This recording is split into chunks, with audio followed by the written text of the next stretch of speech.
Uwiteka bamugisha tuyoganira ibyerekeye the law of heredity. The law of heredity nabashira abavandimwe icyo iri jambo rivuga mu Kinyarwanda ari amagambo ari musika nibo bayampaye bajya kuvuga yuko amategeko agenga umuco karande cyangwa se amategeko agenga umurage. Hari umwe wanyoreje ubusobanuro buvuga ngo ni amategeko agenga ikimero ni iki? Kumera uko umuntu ameze.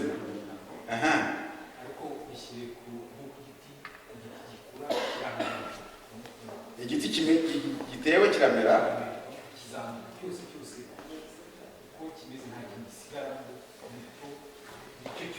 yego. N'inso uko umuntu asa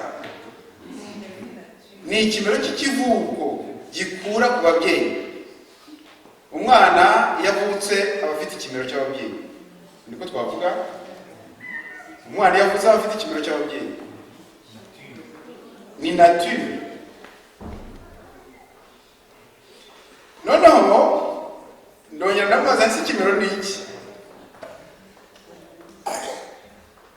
Aransubiza ati ikimero ni imiterere y'umubiri w'umuntu. Ubwo kandi yansubizaga atazi icyo bigendereye, yansubizaga mu buryo general, ntabwo yari azi ko n'igishigisha uyu munsi. Aransubiza ati ni imiterere y'umuntu y'umubiri y'umuntu, urugero uburebure, inzobe, imisatsi miremire, kugira uruhara n'ibindi nk'ibyo. Biranga uko umuntu asa n'umubiri uko ameze. None rero dushingiye kuri izo definition, reka tujye muri Bibiliya twumve uko ikimero cya Yesu Kristo cyari gisa.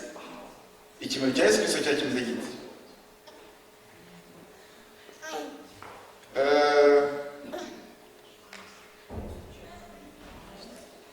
Jambo ritubwira yuko jambo yabaye iki? Jambo yabaye umuntu abana natwe. Igihe gikwiriye gisohoye, Imana yohereza umwana wayo wabyawe n'iki? Kandi Uwiteka yamushyizeho iki? Ibicumuro byacu byose, ibyaha byose by'abari mu isi, uhereye aho byatangiriye byinjira mu isi ukageza aho bizarangirira Yesu Kristo amaze kwitsembaho. Byamushyizwe ku mutwe. Kuva yakwemera kubyarwa n'umugore, kuva yakwemera akaba umuntu ufite umubiri n'amaraso, kuva yakwemera akishyira ibiciro byacu twese, ibyo byaha byose ibyo twakoze n'ibyo Abeli atari yakora, n'ibyo Emanueli atari yakora, ibyo byaha nzakora ndamutse nikuye muri Yesu mu minsi iri imbere ntari napfa, byamushyize ku mutwe.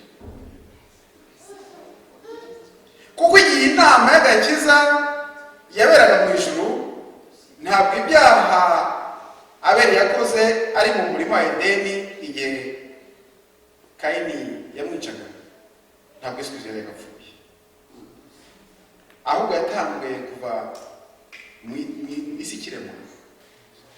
Noneho ari amategeko agenga ikimero, yemeye kuyishyiraho. Niyo mpamvu ijambo ry'Imana rivuga ngo yaje atwarwa n'amategeko. Abagalatiya 4:8. itegeko ry'ikimero the law of heredity ntabwo yarisimbutse akikora umugore, kuko kwemera agategeko n'amategeko agenga uruhererekane rw'amaraso n'umubiri abana bahabwa n'ababyeyi, ayo mategeko ntawe yari kubahungira. Iryo tegeko rigenga umurage w'umubiri n'amaraso yemeye kuryishyiraho kugira ngo agere ku cyaha mu bunyacyaha bwacyo uko kiri nyacyo. Muri ubwo buryo bwonyine nibwo ririya jambo ryamusohoreye rivuga riti Uwiteka avuze ibicumuro byacu byose, kandi si ibicumuro twakoze gusa, hamwe ni yabiciriweho iteka, kuko muri ubwo buryo niko kongera gukiranuka kwa Yesu Kristo kw'ibyaha twakoze nibwo tuzakora gushobora gusorezwaho. Noneho ubwo nkabageze ku cyo twita liability to sin mu Cyongereza. Iryo jambo ntabwo risobanura mu Kinyarwanda. Liability to sin, liability mu Kifaransa ni predisposition. Icyo ni Igifaransa, predisposition yo gukora icyaha. Mu irindi jambo navuga ngo ni tendency. Uretse the sin of commission, the sin of commission ni icyaha wakoze w'icyo tegeko ry'Imana. Ibyo byashyizwe ku mutwe wa Yesu Kristo. Ariko hari n'ibyo tudakora biri mu bitekerezo. Ndasubiramo, hari n'ibyo tudakora biri mu bitekerezo. Liability yo kubikora irahari. What is liability in Kinyarwanda? Possibilité mu Cyongereza, mu Gifaransa. Reka ntabwo ubushake. Icyo kintu cyane ari kwishyira mu Kinyarwanda, ariko hari umuhanga wabwiye ngo ni ukubogama, guhengamira, kumva dufite guhengamira ku cyaha. Naye icyo ni ikindera ariko ntabwo Kinyarwanda, ntabwo ntabwo ari Kirundi. Ni kumva ufite guhengamira ku cyaha, ni kamere yo guhengamira ku cyaha, imyitwarire yo kujya ibyo. Nta mwana n'umwe, nta muntu wavukiye kuri isi n'umwe utabivukana. Na Yesu yarabifite. Ntabwo ari ibyaha twakoze gusa, ahubwo n'ibyo guhengamira ku cyaha byamushyizwe ku mutwe. Urugero musome hari aha kabiri, urugero ni Dawidi. Dawidi ni umwana, bavandimwe, Dawidi ni umwana, ariko nimugoroba bari kwitembera ngo yabonye iki? Yabonye umugore w'umunyaburanga, bavuga ko ari umunyaburanga w'ikibembukiro, nabyanditse nabi, ni ikibembukiro ashatse kwandika. Bibiliya ivuga ngo ni ikibembukiro. Yari umugore wambaye ubusa urimo kwiyuhagira, ikibembukiro. Noneho bya bindi turimo bimutegeka kugira ngo natume ziriya mugore agenza ate, amusambane. Ayandika isengesho ryo gusaba imbabazi, yaranditse ati mu byaha harimo mama yambyariye ari gusaba imbabazi. Nuko rero Yesu Kristo yishyizeho ni liability to sin kugira ngo tutabare twebwe abayifite. Atari mbere ntabwo ari kwigiraho imitwe yacu. Mu gutabara rero akadukura mu byaha ntabwo byari bihagije ko dutabara mu byaha twakoze gusa, ahubwo yagomba no gutabara muri law of heredity. Iyi law of heredity tuyisanga mu Baroma. Hariya mu Baroma hatubwira ko hari amategeko abiri aturwaniramo. Hari amategeko abiri aturwaniramo. Hari itegeko rindi riri mu ngingo zacu rirwanya itegeko ryo mu ntekerezo zacu, mu mitima yacu. Kandi iryo tegeko riri mu ngingo, iyo mvuga ingingo bari kuvuga umubiri, rituzanira kurimbuka, ari ryo tegeko ry'icyaha turimo. Pawulo aratabaza nk'uko natwe twatabaza, aravuga ati cyakora ndashimira Imana yampaye Yesu Kristo kugira ngo nshobore kurwanya itegeko rivukana. Itegeko vukana rituma ntekereza nabi, ntashaka gutekereza nabi, rituma nangana, ntashaka kwangana, rituma ndakara, ntashaka kurakara, rituma ntukana, ntashaka no gutukana, rituma ntekereza umuntu nabi, ntashaka kumutekereza nabi, itegeko rituma nshaka kuroga, ntashaka kuroga, rituma ngambanira na kanaka, ntashaka no kubikora.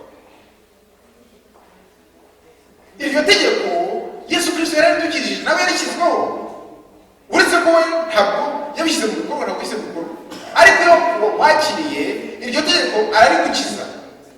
Niyo mpamvu Pawulo avuga ati ndashimira Imana mbinyujije muri Yesu Kristo umwami Imana, kuko ngewe mu ntekerezo zanjye mu mutima wanjye ku giti cyanjye ngorera amategeko y'Imana, ariko umubiri navukanye w'umubiri n'amaraso ugatuma nica amategeko y'Imana. Kubw'ibyo kugira ngo dukize iryo tegeko rya heredity, iryo tegeko ry'ikimero yari yishyizeho naryo kugira ngo dukureho bagenzi banjye, yishyizeho ibyaha byacu kugira ngo dukureho, abisimbuze gukiranuka kwe.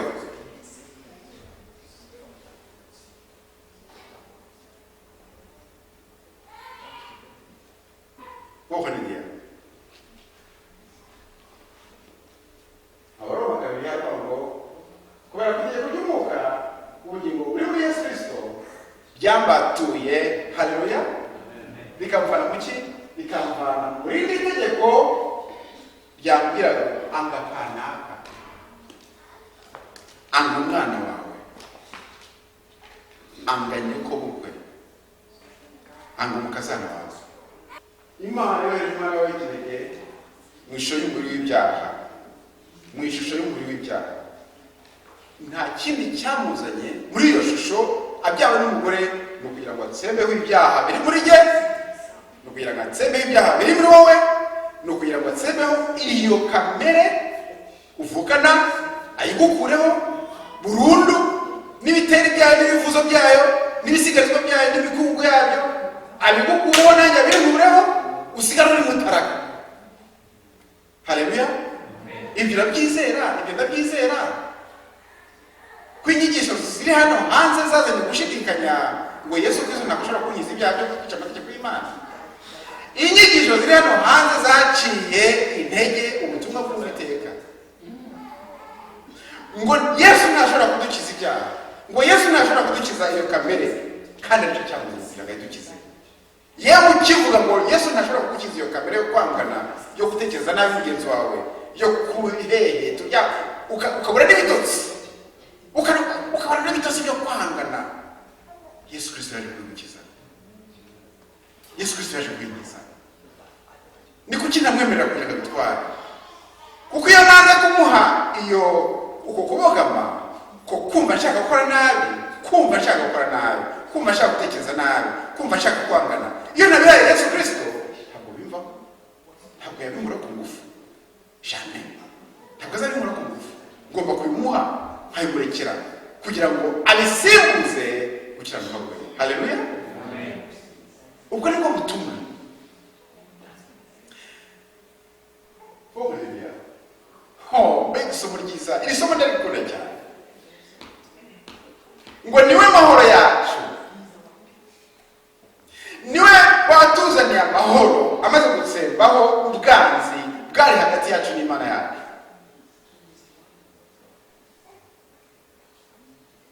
Nk'uko ibyaha twavuze byamushyizweho kugira ngo dushyirweho gukiranuka kwe, ni nako kubogamira kuri ibyo byaha kwacu kwamushyizweho kugira ngo kuneshereze mu mubiri yambaye, ashaka kuduha ubumana bwe.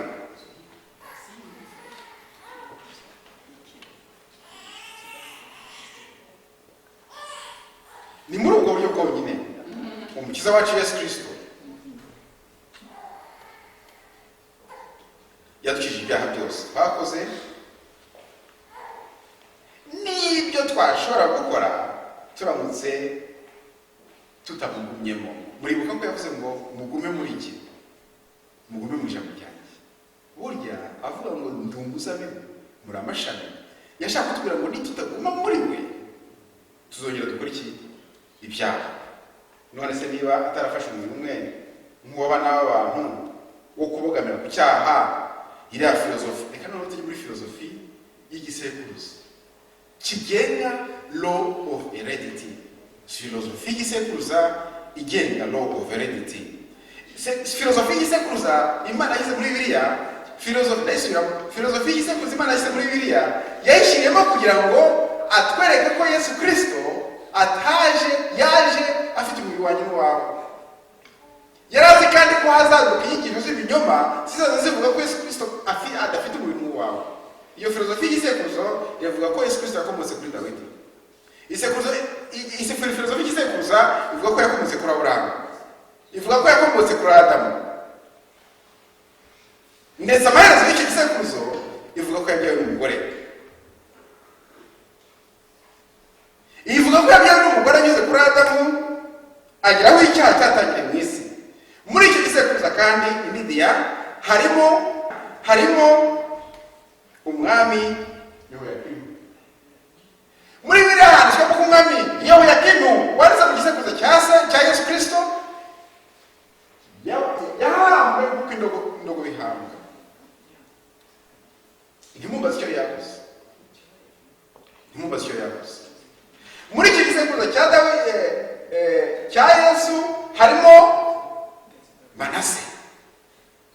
Manase yatumye abayuda barusha amahanga yose gukora nabi. Lidiya. Muri icyo gisekuruza harimo Ahazi. Uyu Ahazi yambise abayuda ubusa kandi acumura no kuwiteka bikabije. Muri icyo gisekuruza cya Yesu Kristo harimo Rehobowamu, Lidiya, wabyawe na Salomo. Kandi Rehobowamu yabyawe na Salomo amaze guta, ndetse Salomo avuka kuri yavuze kuri Betesha umugore wande Uriya wamaze kwicwa nande? Amaze kwicwa na Dawidi. Muri iki gisekuruza harimo Rusi w'umunyamowabukazi, ntabwo ari umuyudakazi. Muri iki gisekuruza harimo Rahabu w'indaya. Harimo Rahabu w'indaya. Ese nuvuga ko amaraso yaravuye kuri Rahabu w'indaya yejejwe ku buryo Mariya nyina we Yesu yagomba kuvuga ayo maraso atayafite? Muri iki gisekuruza harimo Aburahamu, Isaka, Jezi, Asa, Yehoshafati, Hezekiya na Yosiya, yewe ababi n'abeza. Muri iki gisekuruza cyose tubasangamo. Nta n'umwe muri bo wavuga ko yari intungane. Ku iherezo ry'icyo gisekuruza kimeze gutyo nibwo havuga ngo Jambo yagizwe umubiri n'amaraso, asa natwe, abana natwe. Ni ku iherezo ry'icyo gisekuruza kimeze gutyo havuga ko yabyawe na Mariya. Igihe gikwiriye gisohoye, Imana yohereza umwana wayo abyarwa n'umugore. Ni muri urwo ruhererekane rumeze gutyo Imana yohereje umwana wayo mu ishusho y'umubiri w'ibyaha, kandi ni mu nkomoko y'icyo gisekuruza cyari gifitiye Yesu Kristo akamaro k'ingenzi ikomeye cyane, nk'uko nawe icyo gisekuruza kigufitiye akamaro. Wowe munyabyaha urangaha, wowe mwicanyi urangaha, wowe musambanyi urangaha, wowe mugambanyi urangaha. Iki gisekuruza cya Yesu kigufitiye akamaro, nanjye kigufitiye akamaro, kumva yuko Yesu Kristo arimo akomoka kugira ngo aze kugukiza indwara y'ubugome. 400 years. Muri Kuva 25 hemeza yuko ibicumuro by'abase, ibicumuro by'ababyeyi, ibicumuro by'abase bigera ku bana bikajya ku buzukuru, bikajya ku buzukuruza, ndetse bikajya no ku buvivi. None se iri tegeko ry'isekuruza ryasimbutse Yesu Kristo? Iki gisekuruza kivuga byinshi ku munyabyaha uri hano ku isi, kuko ni muri ubwo buryo Yesu Kristo yashyizwemo inshuro ebyiri ubumuga bwacu. ni muri ubwo buryo Yesu Kristo yashyizeho inshuro ebyiri ibyaha byacu, yikoreye ibyaha by'abari mu isi, ababayeho n'abazabaho kugeza igihe isi izarangira. Haleluya. yaremerewe n'ibyaha byacu. Muri uku kuremerwa kungana gutyo muri uku kuremerwa kungana gutyo ijambo ry'Imana rikambwira rimpumuriza riti yanesheje ku butaka abashakanye ba mbere batsindiwe. Haleluya. Abashakanye ba mbere batsindiwe ku butaka bwa Satani niho Yesu Kristo yagize ati yanesheje. Haleluya. Mu rupfu rwe yishyuye amande y'icyaha, mu rupfu rwe yishyuye penalty y'ibyaha, mu rupfu rwe yishyuye umukinirani babyita ngo ni bute, yishyuye bute y'icyaha, ari icyakozwe ari kizakorwa. Ku bw'ibyo, kubera ko yishyuye penalty, kubera ko yishyuye iyo amande, byamuhesheje uburenganzira bwo kwambika. Haleluya. Byamuhesheje uburenganzira bwo kwambika umwemera wese, umwemera wese, byamuhesheje uburenganzira bwo kwambika umwemera wese ugukiranuka kwe mu mwenda wera wadodewe mu mashini zo mu ijuru. Uwo mwenda ashaka kukwambika wowe wadodewe mu ijuru, ufite indodo zavuye mu ijuru z'ukuri kw'ijambo ry'Imana. Uwo mwenda niwo ashaka kwambika umuntu wese ahangaha kugira ngo utahane imico ye.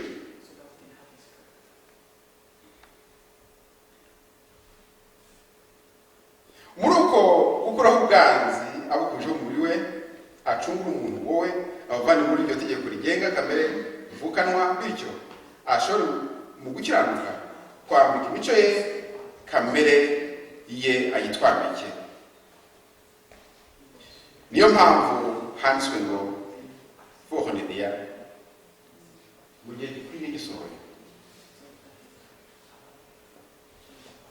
mu gihe gikwiriye gisohoye, kugira ngo ibyo abigereho Imana yohereje umwana wayo abyara umugore.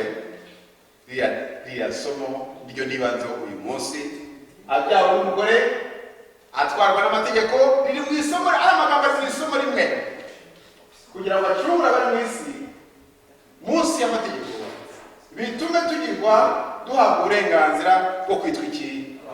Abana b'Imana. Yohana icyambere Indidiya 12 uravuga ngo abamwemeye bose bakizera izina rye yabaye iki? Ubushobozi bwo kwita abana b'Imana.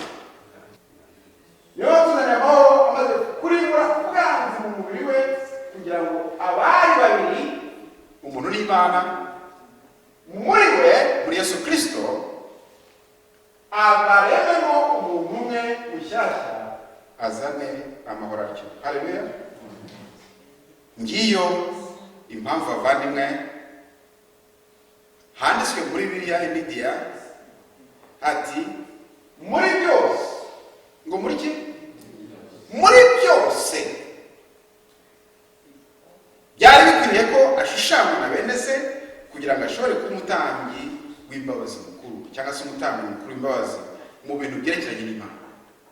Nta wundi bashobora kutubera umutambyi, ntabwo ari Mariya, ntabwo ari Buda. Yesu wenyine niwe ufite uburenganzira bwo kuba umutambyi wacu mukuru mu bintu byerekeranye n'Imana yaremeje ibisinyanjiro byose byo kuhungirira ibyaha by'abantu. Ntabwo ibyaha byawe, ntabwo ibyaha byanjye bizahungera mu muntu uko ngiye kubwira kanaka ngo ni umuntu abibabarira. Kubera iki? Fohonediya, kubera ko ubwo nawe ubwe yababaye ari kugeragezwa, abasha gutabara. Mu Cyongereza harimo ijambo ryitwa saka. Ijambo ryitwa saka, iriya jambo riri mu Cyongereza King James Version ndarikunda cyane. Naho kubera ryo bwa mbere njya gushaka igisubizo n'icyo bisobanura, ntabwo nari mbizi. Saka ngiye kubona bivuga mu byerekereje ni ukuba shock absorber, ni ukuba mortiseri, ni ukutubera mortiseri. Iyo ugiye kugwa uramutse uguye ku ibuye urashenjaguye, ariko iyo uguye kuri Yesu arakuramira, kubera ko azi imibabaro yacu. Niwe wenyine ushoboye kuramira abajya mu mibabaro nkawe, akatubera shoka absorba, akatubera mu gisenge. Niyo mpamvu mu ijambo ry'Imana handitswe ngo uw'iryo buye rizagwaho. Mu ijambo ry'Imana ngo uguye kuri iryo buye riramumena.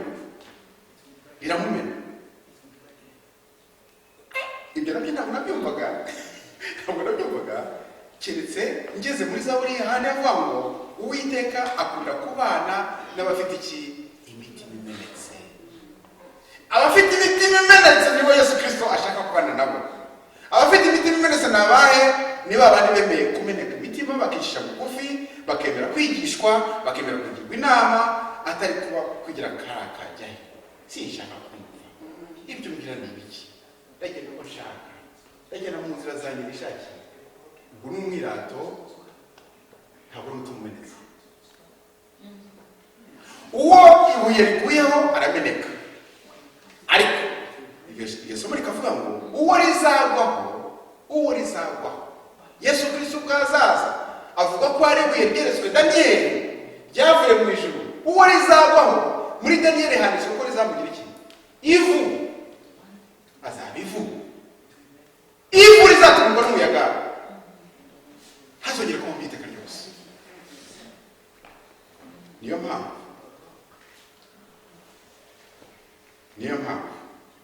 atabara abamuguyeho bose, akababera ingabo nyayo ishyitse yo kudukiza ibyaha byose. Reka ndangirize kuri aya magambo avuga ati muri uko kuba Imana yaraje umwana wayo ishusho y'umubiri w'ibyaha, Kristo akaba yarafashe kamere yacu uko yari imeze mu buhenebere no mu byaha bwacu, kandi Imana ikaba yari kumwe nawe aho yajyaga hose. Muri iyo kamere y'umuntu yari yishyizeho. Ibitwereka twese, iri jambo mwitaha, ibitwereka twese ndasubirwaho iteka byose yuko nta muntu n'umwe uri ku isi wazahajwe n'ibyaha, uremerewe n'ibyaha, Imana itanezezwa no kubana nawe ndetse no muri we kugira ngo amukize, amukure muri ibyo byaha byose, amuyobore mu nzira yo gukiranuka kw'Imana. Niyo mpamvu 400 yaje Yesu ningi cyashaka kugezaho azitwa nde? Zituma niwe kwizera. Bisobanura ngo Imana iki? Ushobora kuba utaruzi ibyo maze kukubwira, ukaba wabyumvise bwa mbere mu buzima bwawe, ariko ndashaka kuguha chance. Ubutumwa wumvise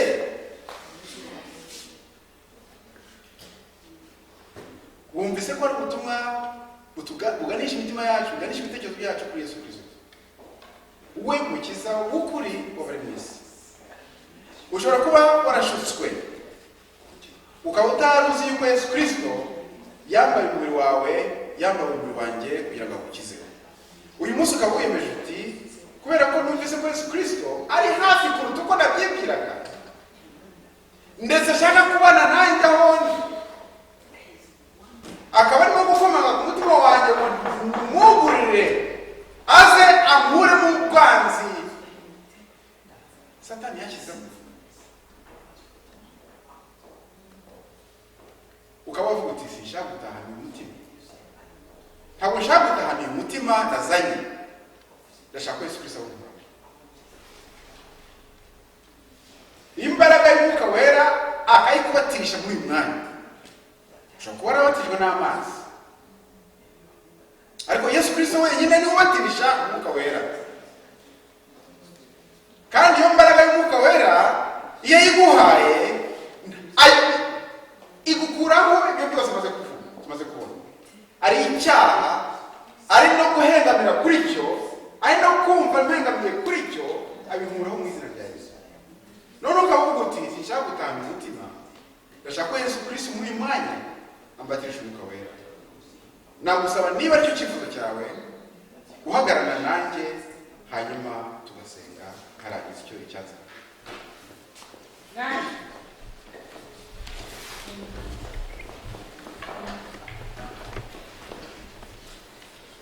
Data wa twese ujuru, Uhoraho tugushimiye cyane byimazeyo urupfu rwawe wadupfiriye mu mwanya wacu musaraba Kalvari. Tugushimiye kukwishisha bugufi wagize ugafata ishusho yacu y'umubiri n'amaraso ukabyarwa n'umugore kugira ngo tugereho izina ryawe ry'imbabazi. Ndagusaba Mana ngo abana bawe bateraniye hano twese, imitima twaje dufite y'akarani y'umurage twarazwe tukuye ku babyeyi bacu hambere, tumaze gusobanukirwa neza yuko ushaka kudukiza, ushaka kuduha umutima w'umwuka aho gukomeza kurerwa n'umutima w'umubiri cyangwa se umutima wa kamere. Ndagusaba Mana ngo uhendere kugira ngo abana bawe mu izina rya Yesu wabatisha umwuka wera, batanga imbaraga yawe idasanzwe yo kugukunda no gukunda bagenzi babo, yo kugukunda no gukunda Imana Data twese. Ni wowe mukiza wawe mu isi, nta wundi dufite.